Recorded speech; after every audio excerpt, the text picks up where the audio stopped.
Man, welcome again to another episode of The Process. Episode 5. 5 episodes in the season 1 of the timeline. I'm your host, Raymond Harpe, in the flesh. And I always got my brother to the right of me, the boy Malcolm Morris, aka Head Dog, aka Chief of Operations. You know what I'm saying? If there's a bag to be found, the man knows how to find it. You know what I'm saying? So it's good to always have you on the show. Much love. It's always good to be back, It's another home, Feel good. Man, we appreciate y'all, as always, for always coming in, tuning in for the process. Like I said, without this man, like I said, we couldn't make nothing be done. So shout out to him, and especially shout out to our producer, man, behind the camera, you dig what I'm saying? Mr. Sammy Sam, you dig what I'm saying? Hey, holla at your boy. That's all I gotta say. Holla at your boy. Haters, you need to. Man, we're gonna lock in on this episode, y'all. This episode, the perspective that we're gonna be talking about really is failure really failure? And it's really just, man, we're gonna get straight to the point with this one, man. Because it's always gonna be a good time, but it's really a serious stuff because it's a hard topic. I think a lot of times creatives hit a roadblock or feel the taste of failure and just become discouraged. At least I know I do. So a lot of this episode is really giving you an insight of what that looks like for me as well for us, and how to overcome that feeling, man. So, man, so first and foremost, we starting off with this guy on my left side, like I said, how he came up with a non-profit organization. I did. Which was called F1. But in more sequence, it was called Family First. It was just abbreviated to F1. Yeah, F1. Man, so give us the process, give us the journey behind how this came about, and like I said, what was your main goal behind it? Like, what was your mission behind creating F1? That's a good question, man. F1 music. The origin story behind it, man, is that on my mom's side. I have a group of first cousins, and in total, it's 9 of us. So we call each other the 9, and to the death of me. Those are my people, my first cousins. We're all tight knit. People in Chi-Town. The other 2 are in different locations, but right now they're all in 10. We got 1 in Penn. We got 1 in College Station. It's just we all scattered abroad. And with the 9, we created that. It was like a hashtag, Family First. Yeah. Because even growing up, man, we just always wanted to be together. It wasn't optional. We saw each other whenever we saw each other.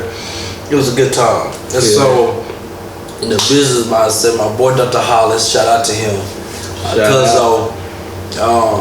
we took it on to like, man, what if we could actually make this like a thing? It was supposed to be a business, supposed to be like LLC, but we went the non-profit route.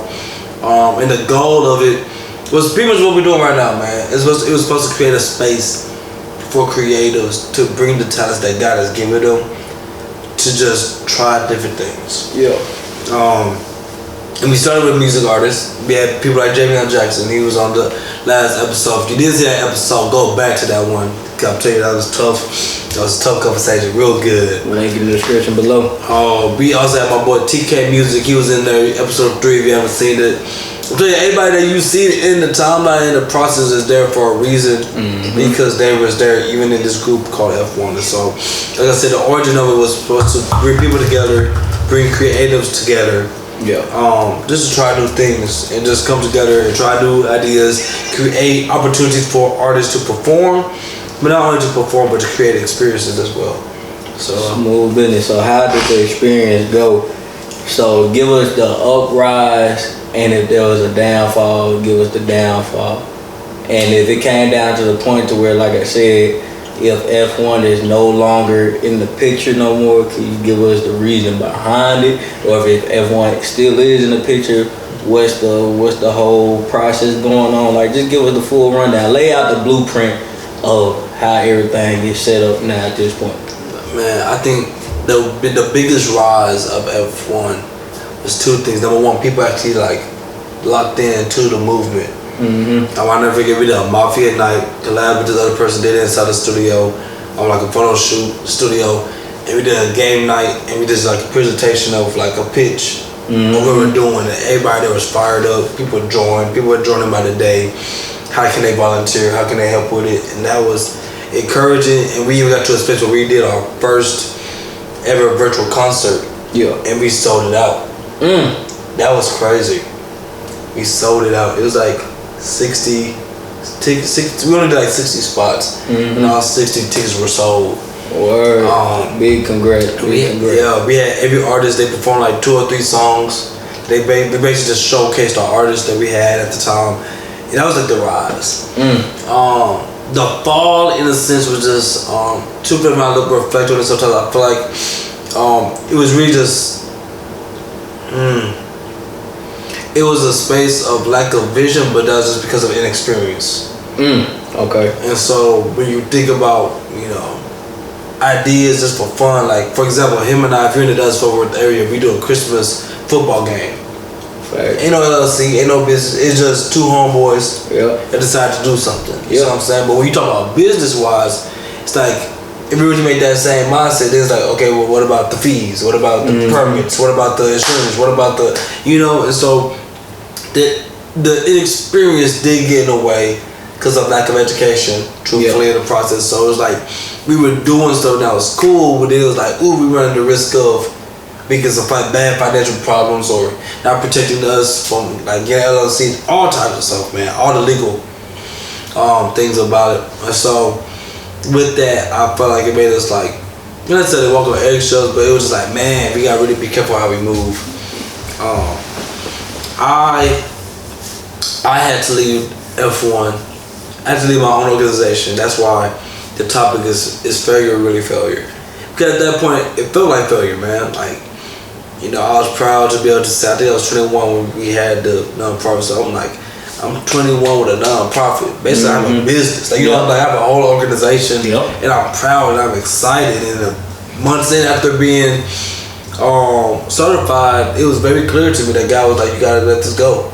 Because again, my number one thing is ministry, y'all. And so I already work for a nonprofit named Young Life, and so it was number one that balance of like, dang, do I want to raise money for Young Life or this nonprofit I got? And like I said, I always made sure that my first priority was Young Life. So it was like, I can't do the fundraising thing. But then number 2, like I said, it was just, at that time I was already in the works. Like life was already going rapid. Like at that point I was finna propose. And so now it makes you think differently about money. Because it's like, man, like, I'm finna get married.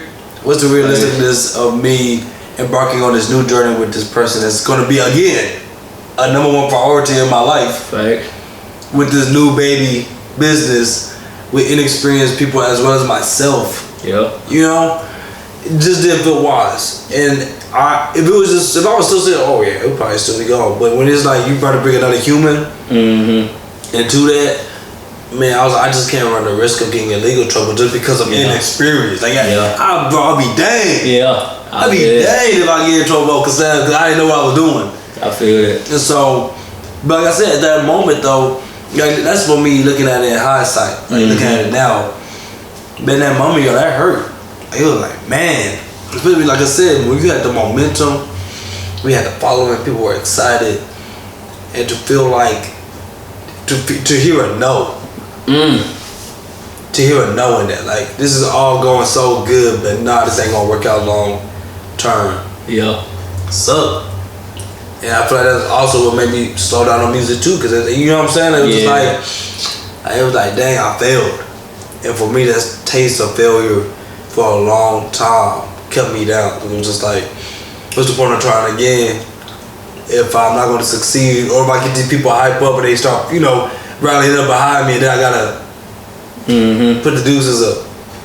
You know, I feel like that's just like I said, one of the trial and tribulation periods. Like at the end of it all, like I said, it's crazy because I brought this same, not the same situation, but like I said, I brought in within the same, you know, the same purpose of the reason behind failure.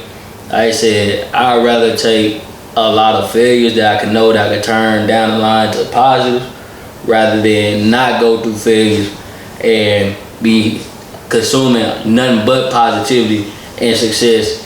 And then the next thing you know, I get my first taste of failure. Then it's like, I don't know what to do. then I spiral out of control. Then it's like I'm ready to cause mass destruction. So it's just like one of the things I completely understand, you know, with the whole failure portion of how it made you feel. Cause like I said, everybody go through it. Right. But it's just like I said, it's just one of the mental states where it's just like, are you gonna really still take that failure as it being a bad thing, or can you take that failure and turn around to be a good thing? You know what I'm saying? Right. Because that's how you learn. Like I said, if you gonna learn off the first jump, like I said, at least later on down the line, if you rekindle that situation again, like I said, then you can mess around and you know what obstacles to take and what obstacles not to take. Right. So with that being said, like I said, can we see you doing something similar like this again for the near future, or do you just feel like you just done and completely over with? Like I said, it was a good experience while it lasted for you, and like I said, you got it under your belt, but it's just like, it's one of the things, like you can't mess around and take that detour to try to do it again, to put you in a different destination. Like give us what you feel like. That's all good. I think for me personally, I feel like what I learned, and it's a hard thing to learn, but it's a good thing to learn, is that humility is going to come with humiliation. It's like, it's darn near similar to the word that, like, to get humbled. Like, you know, we know in football, you know, you got to get burnt to get, you know, to learn. Like, so it's the same process in life. Like, you got to get humbled, and humbled is not someone calling you out all the time. It's like you said, it's you failing. Yeah. And failure does feel humiliating. Like, it makes you feel like, dang, I wasn't strong enough. Dang, what if I would have stayed? Or it makes you do the what if game. And the biggest thing I learned, practical steps to get myself back up, was number one, I thank God for that experience. Because I feel like even though the fact that I'm doing a podcast now is because of my journey in F1. You know what I'm saying? Like, it was able to, because I was CEO of it, so it was good practical, like, man, if I try that again, I'm gonna do this differently. If I do a virtual console, I'm gonna do this, I'm gonna do that, I'm gonna do, you know. And so it was good practical steps. So like, man, take this into account, Raymond. Hey, think about this time, you know, next time.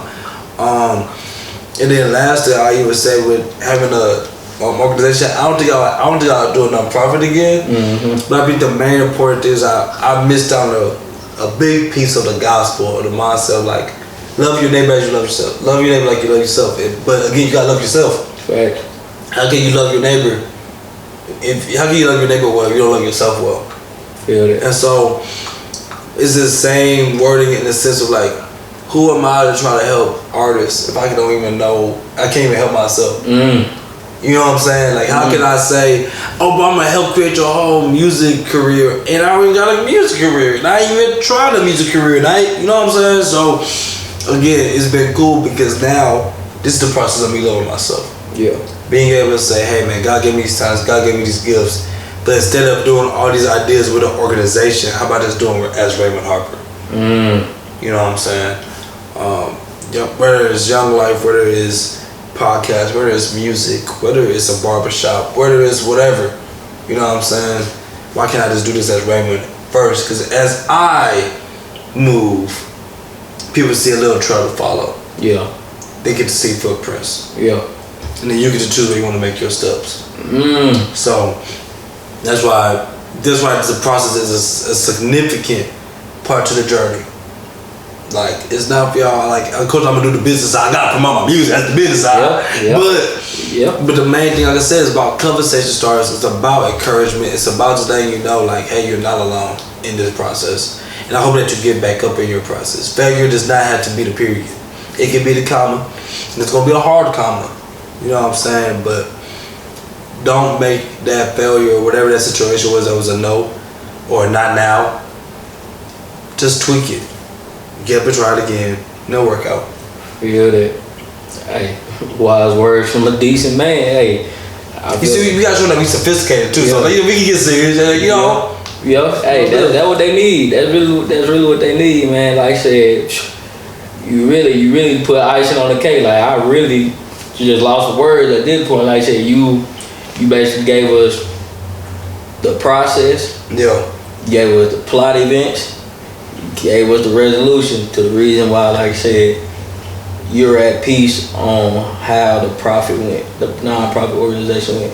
So like I said, we do salute you for even, taking up on that step, taking that initiative to go down that route and learn something like that. Cause like I said, not everybody can, do that realistically. Cause like I said, they feel like they already get overwhelmed because they know that it comes a lot with it. Yeah. It's a whole process. So like I said, we do salute you for that, my brother. Man, I appreciate that, man, for real. But hey, again, man, thank y'all for tuning in for the process, man. Again, my name is Raymond Harpe. It's your boy Malcolm Morris with you. Hey, you already know what you gotta do. Subscribe, like, leave a comment. Even do that post notification thing so you can know when we posting. But then most importantly, share this with someone who has a hard time. This is my dog Winnie, by the way, y'all. He just want to get in the camera. Yeah. Oh, but yeah, share this to someone that you know is having a hard time, whatever is in their field of work or whatever. To let them know, man, hey, failure ain't got to be the end of the story. Lastly, I gotta promote my boy Dr.hollis. Just listen to that boy just catalog. I can't even promote a song. That was my co-owner in the nonprofit. Check out his music, man. He's doing big things at Penn, man. Shout out to him again. So again, thank you for watching. Tune in next time. Deuce.